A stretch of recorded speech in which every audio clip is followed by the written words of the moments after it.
The GTA mod Open4 is now back up for business. They've actually received an update along with a bunch of other single-player mods that were originally taken down by Take-Two, and this is actually a good sign for the future because it is definitely because people made up a stink about it. They're like, hey, we don't like what you've been doing, Take-Two. Kind of take it back, and RockStar has finally stepped in and at least done something, although there are a few concerns. So let's go ahead and talk about it. Michael here with another topic video. So if you don't know what's been going on, basically Open4 is a big GTA mod. So it was originally made for GTA 4, but it also works in GTA 5, and it allows a bunch of single-player mods to actually take place, and that's actually really, really cool. There was also a scripting mod that ended up getting taken down, and yada yada, and basically, long story short, Take-Two is like, oh, well, it's affecting the online mode, so we're gonna go ahead and send you a cease and desist.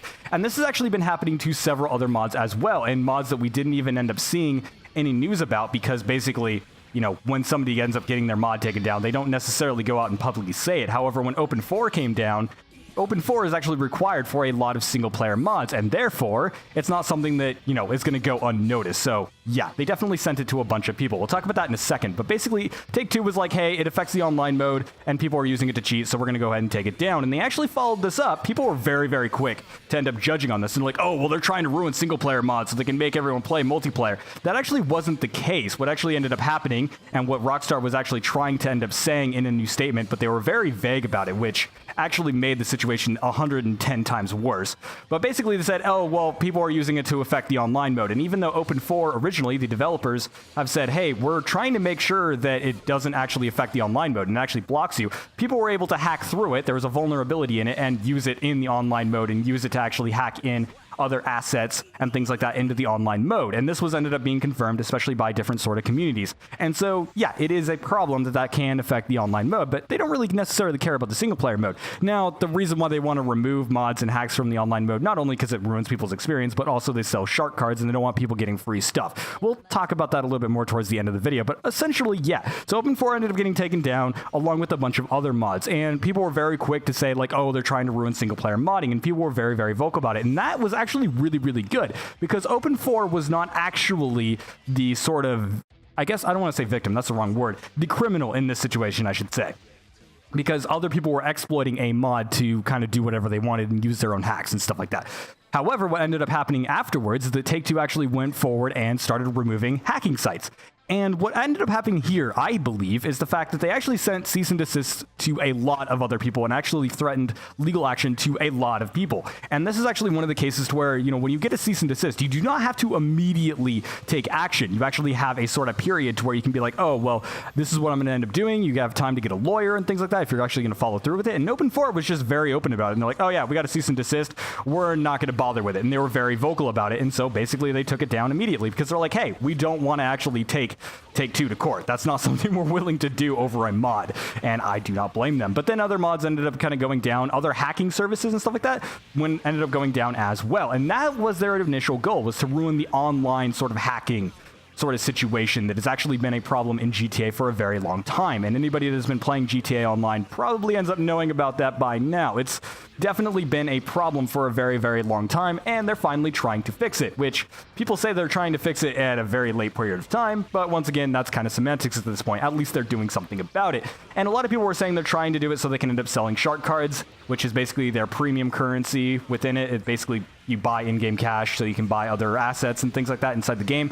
And yes, they are doing that, but at the same time, you know, if you don't like the game's grindiness and stuff like that and you don't want to pay for it, just don't play the game. If it's not fun for you, that's my kind of case on that. But hey, I'm a little bit different on that because I don't necessarily play GTA, so maybe my opinion doesn't matter in that front. But once again, this actually ended up leading into a large sort of debate within the community, and some people ended up actually defending them, but I think those people were kind of idiots, because what ended up happening is that the problem wasn't the fact that Open4 was affecting the online. The problem was the fact that their approach was so ham-fisted. They're like, hey, we're not even going to talk to these guys. They're actually trying to abide by the law. If you ended up looking it up and everything, they actually did a bunch of reverse engineering that is actually abiding by their laws, which I believe they're based in Russia, and so it ends up following all those laws and everything, so it was completely legal. However, fighting that in court obviously wouldn't have worked out for them because there is the sort of IP thing and the fact that Take-Two has so much freaking money. But at the same time, this actually ended up having a lot of people get very upset, and that is understandable. Basically, they were taking down single-player mods, which is one of the reasons why some people even buy GTA. It's one of the only reasons why I actually even looked at the game to buy it in the first place. But I knew Take-Two was kind of a crappy company anyway, so I never ended up buying into it, and I don't really necessarily like GTA, so it doesn't affect me at all. However, I am strongly within the modding community, and I really enjoy mods, and I really enjoy hacks. Not online hacks, not like multiplayer hacks, but single-player hacks and things like that, and I actually produce quite a few myself. And most of them are private, but some of them I do release publicly. And it would suck to actually release one of those publicly, have a following, and then have everyone be like, oh, well, now it's not available because this company is being a jerk about it. And when you see companies like Bethesda kind of base their entire model around having mods secondary, like they don't even fix their games because they can have mods fix it for them, or at least that's the theory. That's not actually the theory. They basically have a minimum sort of, I guess, viable product that they sort of release, and they kind of get away with it because they're Bethesda. But regardless, that's off topic. It does end up running into those one of those situations where people are like, hey, this isn't cool, and RockStar in the past has actually been in support of single-player mods. They've made several posts about it. They've had a bunch of social events. They've talked about it publicly, and they're like, yeah, we think it's really cool that people are creative. And that is super, super awesome. There's machinima creators that actually make a living off of this sort of stuff, and they kind of didn't want this to end up happening. And it's a huge part of that community. And you can't just go into a community and completely shred a part of it away, because then you're all of a sudden removing that aspect of the community, and that might be why people are there in the first place. And obviously, you know, GTA is one of those games that once you buy it, you've already given them your money. They want you to play the online mode so they can get more money, but at the same time, you've already given them your money. So basically, you know, it's, for some people, it feels like they're stealing it away from them. So yeah, basically, in the long haul though, basically Rockstar was really, really quiet about that. And they were like, yeah, well, it affected the online mode, specifically talking about Open 4, and so, you know, Take-Two took it down. And that's understandable. But what I don't like is the fact that Rockstar was so quiet about it for a very long time. And the chances are Rockstar was being very, very careful with the way they were talking to Take-Two about this, because basically it's one of those situations to where this affects Rockstar's bottom line as well. They get paid for all this sort of microtransaction bulls that we actually have to deal with in the online mode. And so basically they don't want to be in and be like, oh, well, we don't want to get any money from this anymore because they need that money to stay alive. This is their publisher. And even though they are technically owned by the same company, they could still be dropped. They could be sold off. Their development team, even though they are so huge and everything, and I'm sure there'd be 101 publishers wanting to grab onto that amount of cash that they have, it's still not something they're going to be like, oh yeah, we're just going to like throw fire at the fire and just make sure it gets worse. They're going to be like, all right, let's get a fire extinguisher and figure this out first. And so that's probably why it took so long to actually get an official sort of word out of them. But at the same time, it bothers me that it took so long in their current statement, because basically when Open 4 came back out, they were like, hey, we have an update. And basically, yeah, the cease and desist was taken down because Take-Two revoked what they were saying, and Rockstar actually ended up making a public statement. They're like, hey, by the way, we actually support single-player mods, and this is sort of what we're going to say about it. And so essentially they released, it's on their support page, I believe, on their terms and everything.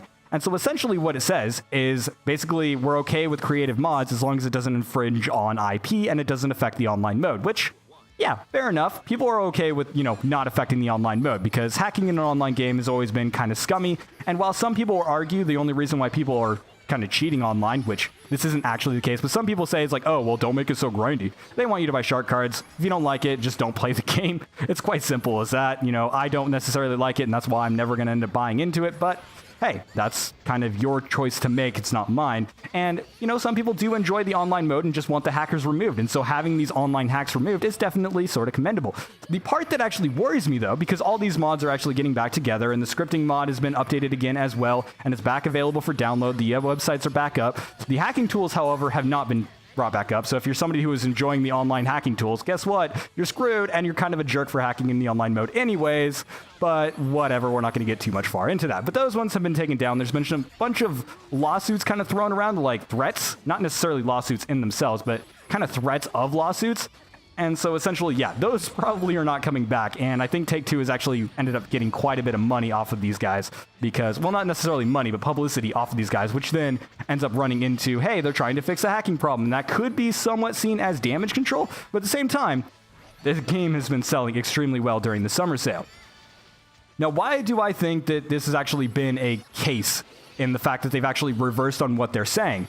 Well, I actually think maybe not necessarily 100% because people made an outrage, but I do think it is a huge part, and the reason why it ended up happening up so rapidly, like it was within a week that this ended up happening, is the fact that everyone actually was very, very vocal about it. And what we ended up attacking as a community was actually the Steam reviews. And so this is the interesting part of this discussion, is the fact that the community is actually what ended up making this a thing, is the fact that the community went on and they started review bombing, which is basically when you go into a game and give it negative reviews and you get everyone else to make it have negative reviews. And these negative reviews are not unwarranted, because basically they removed these modding features and they were very anti-consumer about it and they were very aggressive with it. Now, I believe that the sort of rate at which everyone really quickly started to do that and the amount of YouTubers and personalities that were like, hey, go do this thing, I think that the kind of go at it like ham fist right away thing is probably not a good thing. You should always try and wait things out and be a little bit civil before you end up going in there. I know there was a lot of petitions that went up, but petitions never do anything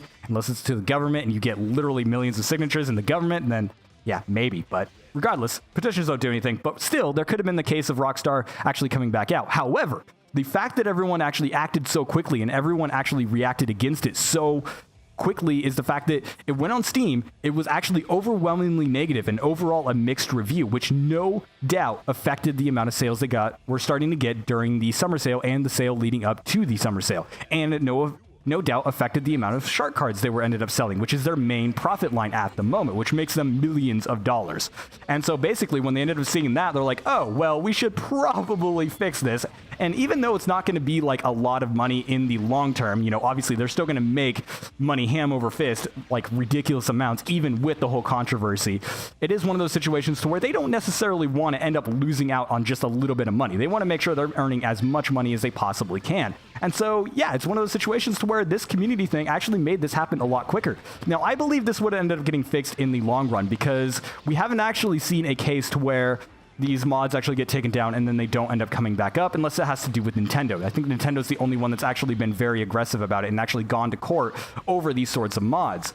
And so overall, I don't think it's actually that bad of a deal. And I think that it's a good thing that we are actually vocal about it, just for the simple fact that it got RockStar to actually move. It got them to act very, very quickly. And we didn't have to worry about this long-term situation to where we just didn't have any single-player mods, because that would have been abysmal. And obviously, there would have been third-party ways to end up getting the mod and stuff like that. So it wouldn't have been like, oh, there's no more modding anymore. It would have been one of those situations where it's like, I know where to get the script thing, and it's over here. And people would just distribute it with their mods, and they would have fought against it anyways.